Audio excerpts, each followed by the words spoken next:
почитувани студенти, професори, проучувачи и љубители на македонскиот јазик, литература и култура. Дозволете ми да го изразам моето задоволство што на овогодинешната 54-та летна школа посветена на Конески, имам можност да ви представам дел од моите проучувања кои што веќе подолго години ги вршам во рамките на Институтот за фолклор Марко Цепенков од Скопје. Ова е особено интересен еден повод затоа што мојата насловена тема на предавањето Конески за зборникот на Миладиновци точно ги поврзува двата големи јубилеа кои што ги означуваме оваа година, 100 годишнината од раѓањето на Конески и 160 годишнината од излегувањето на зборникот на браќата Миладиновци. Знаеме дека браќата Миладиновци, Кузман Шапкарев и Цепенков се стожерите на нашата собирачка дејност на македонската народна култура, кои што извршија големо влијание не само на основачите на македонската филологија и фолклористика, како што се Блаже Конески, Харлампие Поленаковиќ, Пенушлиски и Томе Саздов, туку направија едно големо важно место во формувањето на македонската национална свест и идентитет. Во оваа смисла, сега ќе ви резимирано ќе ви представам најпунктуалните моменти од исчитувањето или да кажеме доживувањето на Конески, кој што го имаше по повод појавата и значењето на зборникот на Миладиновци. Интересно е да го започнеме ова излагање со првиот контакт кој што Конески го имал со зборникот. Уште во 1940 година, како што вели тој, во Прилеп за прв пат се среќава со зборникот и ги кажува овие зборови. Од тогаш за време на целиот свој живот не сум можел да се издвојам од оваа лектира, од оваа книга, затоа што постојано сум ја читал, препрочитувал и ги водел јазичките белешки, трпејќи инспирација од зборникот. Важно е да се навратиме на фактот, што е многу познат, но сега уште еднаш ќе го повториме, дека овој зборник, кој што е најважниот во нашата собирачка дејност, беше инспирација за многу поети, како што се Рацин, знаеме представник на социјалната поезија во Бели Мугри, Конески, исто така инспириран од зборникот и од самото уметничко творештво на Константин Миладинов, ја создава својата поема Ракување, која што можам да кажам, особено фрагментот од поемата Предчувство на смртта, точно ја отсликува ни го отсликува оној длабок талок на мрачната, меланхолична македонска колективна душа. Ќе видиме дека и во делото на Конески, кој понатаму се инспирира од зборникот на Миладиновци, од народното творештво, но и самиот зборник на Миладиновци изобилува со мотиви и теми кои што се во преден план ја дава таа една меланхоличност и тажност. Сега ќе се навратиме на она што го смета Конески, зошто е токму овој зборник многу важен, зошто тој го издвојува зборникот на Миладиновци како еден од најзначајните. Тој вели дека зад секој собирач и запишувач во тоа време на народното творештво мора да стои исклучително образован и култивиран собирач и запишувач. Тука ќе се наврати на Вук Караджич, кој многу инвентивно, симпатично го кажа своето искуство, велејќи јас ги запишувам, ги слушам, ги собирам и ги запишувам своите дела на теренот на тој начин што неписмениот да може да ужива во слушањето на истата творба, додека писмениот да може со уживање да ја слуша, да ја чита. Ќе видиме дека Миладиновци и Шапкарев во оваа смисла неприкосновено му припаѓаат на оваа категорија на собирачи.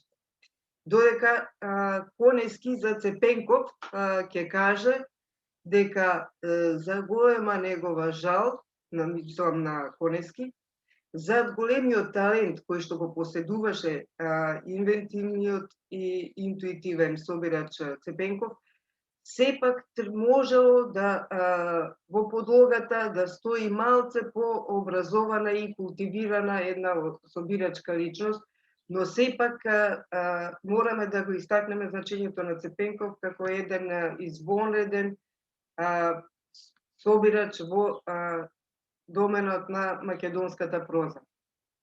И сега се навраќаме на зборникот на Миладиновци, нашата тема, согледана од Конески. Според Конески, тој ги истакнува овие моменти како едни од најважните за вреднувањето, кои што влијаат во вреднувањето на зборникот. Тој ќе видиме дека во предговорот на Константин Миладинов ние забележуваме врска со тоа што на јазичкото поле го пропагираше Партени Зографски. Потоа ќе согледаме дека Константин Миладинов прави еден многу моќен обид да се префрли од историско-морфолошкиот на фонетскиот правописен принцип. Знаеме дека во времето кога тој го создава зборникот, во рускиот, српскиот, кој што се користеше во Србија и Црна Гора, и бугарскиот јазик, преовладуваше историско-морфолошкиот фонетски принцип.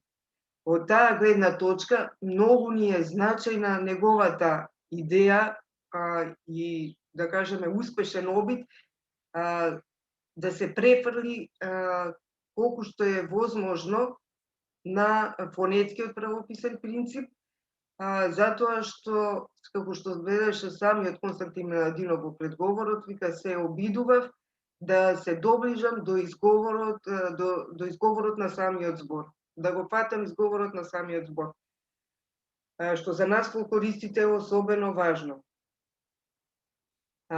Следниот, исто така важен, многу значаен момент од зборникот на Миладиновци, тоа е, според мене, за во тоа време доста умешно и луцидно изведената класификација на народните песни и останатиот фолклорен материјал кој го среќаваме во зборникот.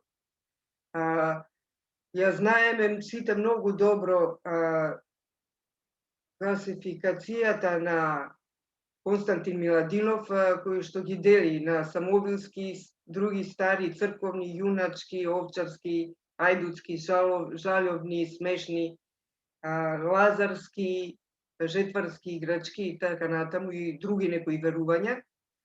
Ова го истакнувам особено јас како и фолклорист, и имајќи го сознанието дека беа потребни добри неколку децении во целиот, во 20 век, за да се воспостават колку што е можно попрецизните дефинирања на жанр и воспоставување на традиционалниот жанров концепт.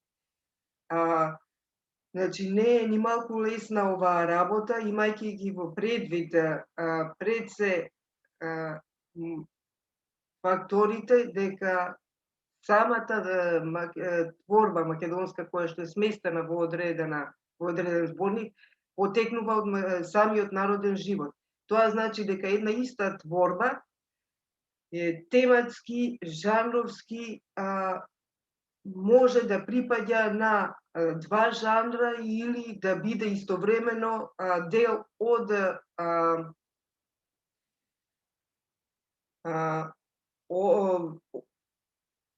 кажаните обредно преводните песни кои што му припаѓаат и на животниот и на календарскиот циклус, како што се типичен пример за тоа ги имаме лазарските песни кои што истовремено му припаѓаат и на календарскиот циклус, но пред се ние означуваат онаа фаза од на женското созревање и премин од детство во зрело доба. Добро, за класификацијата кажавме доволно и за самата вредност на Миладиновци во Константин Миладинов во тоа време да ја изврши на толку прецизен начин колку што беше изводливо во моментот. Сега би го спомнала и лексиката. Самиот зборник изобилува со архаизми на лексички план, што на нас фолклористите, без оглед на која генерација од фолклористиката и припаѓаме, дава извонредна инспирација за откривање на оние стари, архаични, архетипски слоеви на една народна култура. Метриката представува исклучително важен момент кај Константин Миладинов. Ќе видиме дека метриката е посебно драга, му е посебно блиска од една страна и на Константин Миладинов, но и на Блажа Конески во исчитувањето, вреднувањето на зборникот на Миладиновци, како и во творештвото на самиот Константин Миладинов, а за тоа ќе кажеме нешто малку подоцна. Овде би го кажале и можеби најважниот факт, а тоа е дека овој зборник даде пример за дејноста на такви видни работници во собирањето на македонскиот фолклор, какви што се Кузман Шапкарев и Марко Цепенков. Рековме дека сите тројца учествуваа во формирањето не само на македонската народна култура, туку и во формирањето на македонскиот идентитет од крајот на 19-тиот и почетокот на 20-тиот век.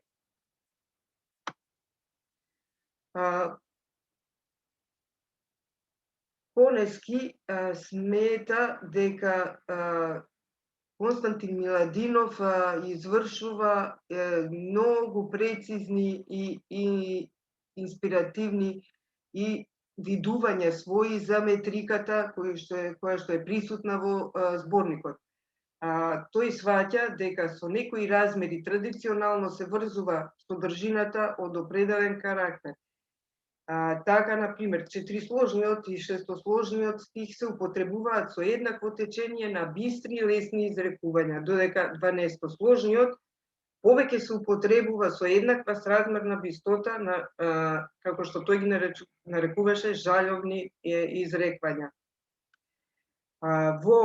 Ќе видиме дека и во неговите хумористични и ведри песни, како што се На чужбина, Еѓупт, Инделија, самиот Константин Миладинов ги користи разиграниот 4-сложен и 6-сложен стих, додека, например, во Тга за југ тој ќе го избере симетричниот 10-сложен стих.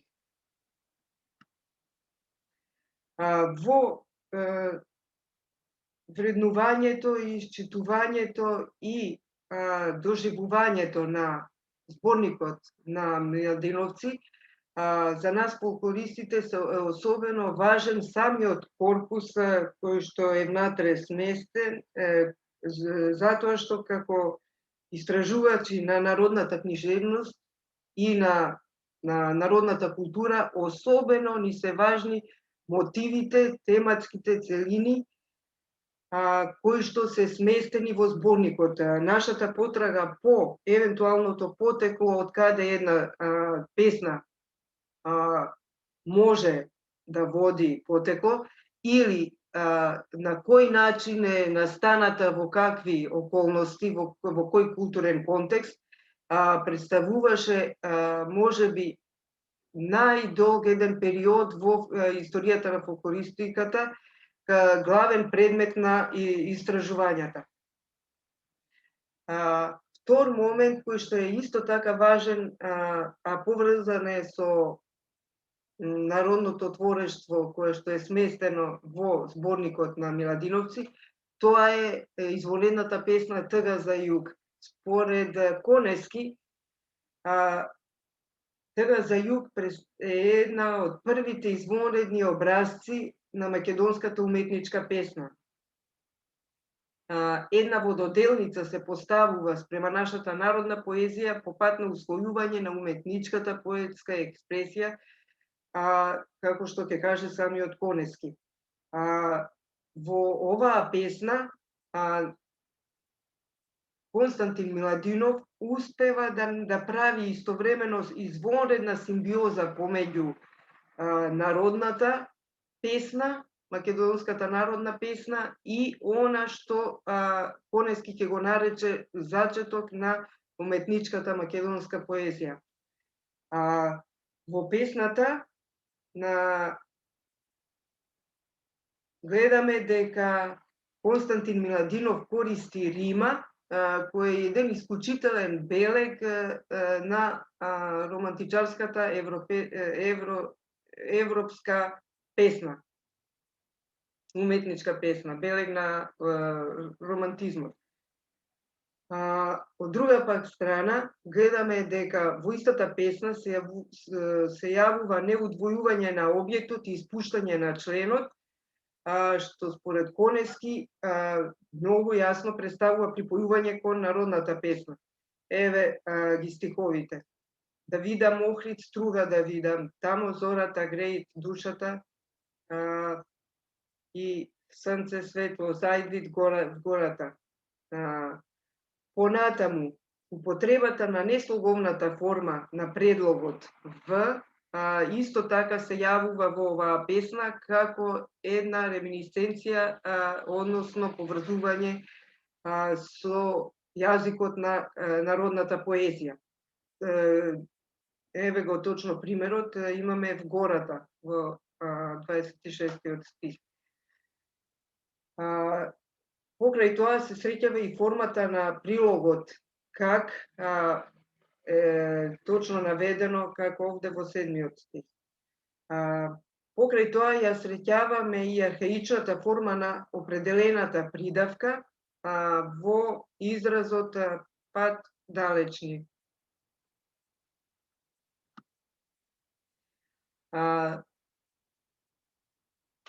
Во контекст на исчитувањето, вреднувањето и доживувањето на Конески за самиот зборник, би ја спомнала неговата идеја за јазичко-творечка лабораторија. Конески велеше, авторот е медијатор помеѓу колективот и читателот. Тој ја создава инвентивно, метафорички наречено јазичко-творечка лабораторија и идејата токму составена од овие три фактори. Тој велеше, од комбинирањето на идеите, од вкрстосувањето на содржините се оди до ситни подробности во поврзување на фонетскиот и лексичкиот материјал. Ова го спомнувам од едноставна причина што чувствувам дека на еден интуитивен план, како претходник, овие особености ги имаше Константин Миладинов, кој што го гледаме во не само во зборникот, туку и во предговорот на зборникот, каде што точно ги даде подробностите, прецизностите според кои сакаше да се придржува при собирањето и запишувањето и објавувањето на зборникот. Конески несомнено знаеме дека е представник на оваа јазичко-творечка лабораторија. како што ќе каже повторно Конески, тој предлага посебен модел при објаснување на појавите сврзани со традицијата и подновувањето, во кои се вклучуваат како три страни од еден триаголник, традицијата, колективот и авторот. Ова го спомнувам од многу јасна причина, што знаеме дека во втората половина на 19-тиот се до средината на 20-тиот век македонската културна констелација беше принудена поради своите претходни историски околности да ја изврши својата модернизација на мислата и на поетскиот израз исклучиво во корелација помеѓу традицијата и постапното иновирање и внесување на тековите од европската култура. Конески сметаше дека Тга за југ е првото изворено дело, претходник на македонската современа поезија, во кој што извонредно соодветствуваат и соработуваат токму овие два плана, традицијата и иновацијата. Видовме во кои сфери се спојуваат традиционалната народна песна и така наречената европска романтичарска поезија.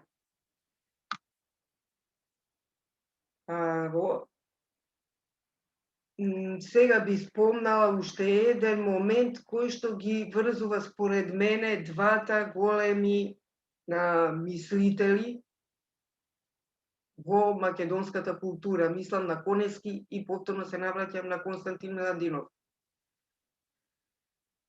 Уметникот треба да го одликува исклучителна јасност на перцепцијата. Повторно ја имаме јасноста на перцепцијата и во кодифицирањето на јазикот кај Конески, во неговата уметничка, поетска дејност и во критичката област во која што го истакнувам како еден од претходниците и првите начелници на македонската фолклористика. Затоа што сметам дека токму со неговата примената на лингво-стилистичката анализа, тој беше извонреден современик на тогашните тенденции кои што владеа во не само во истражување на народната книжевност како наука за книжевноста, туку беа главни алатки во истражување на фолклорот како дел од посебната наука фолклористика. Тој по овој повод, навраќајќи се на јасноста на перцепцијата, ќе го спомене Андрич кој ќе каже: најретки се оние луѓе што и добро ги гледаат подробностите, но и правилно ги врзуваат во однос на целоста. Тие можат да бидат творци во општеството, науката и уметноста. Нормално и во оваа мисла ги гледаме столбовите на македонската култура, станува збор за личностите на браќата Миладиновци и за Конески. Сега би ја кажала мислата на Конески. Интелектуална храброст стои зад јасниот исказ со кој човек без зазор ги набележува самите граници на своето знаење и можење.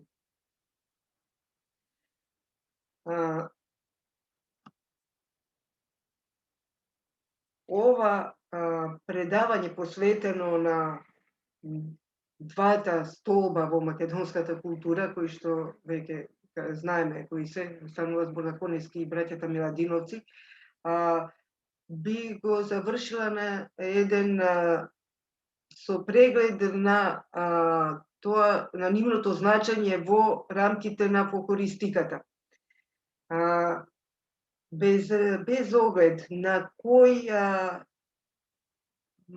правец или школа од фолклористиката и припаѓаме, без оглед на која епоха во фолклористиката се наоѓаме, дали беше тоа крајот на 19-тиот, почетокот 20-тиот век, кога се востановуваше самата структура на оваа наука, формирајќи историско-географската школа, познатата школа на Карл Крон, која понатаму прерасна во истражување на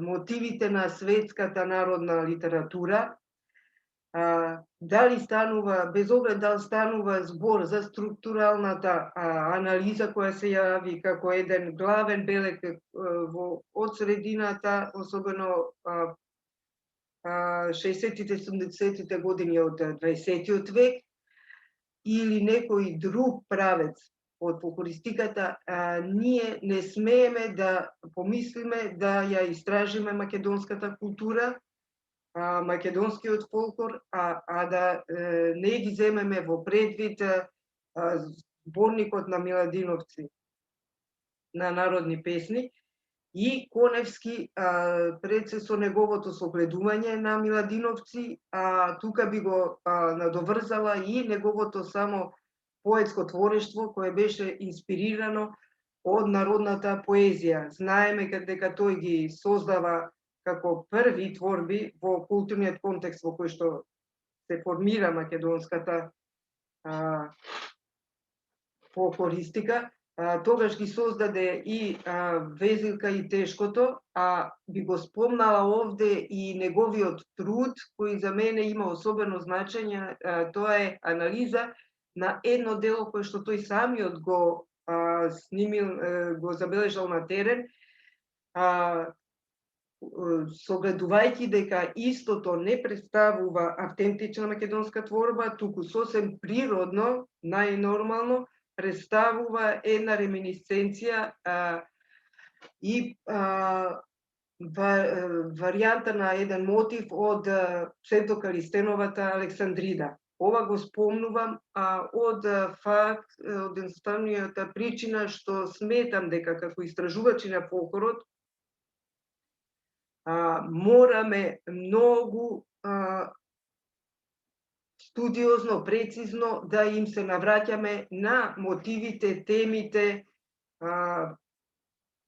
образците кои што се предмет на нашето истражување, при тоа земајќи ги во предвид и историјата на книжевноста, и историјата на идеите, религиозните системи, за да може колку што е можно поправилно да биде една тема или мотив обработен. Со ова накратко ви ги представив основните видувања на Коневски посветени на зборникот на Миладиновци и верувам дека за време на одржувањето на самата летна школа во облик на дискусија ќе имаме можност да ги продлабочиме сега наведените моменти кои што ви ги истакнав во ова мое предавање. Ви благодарам за вниманието.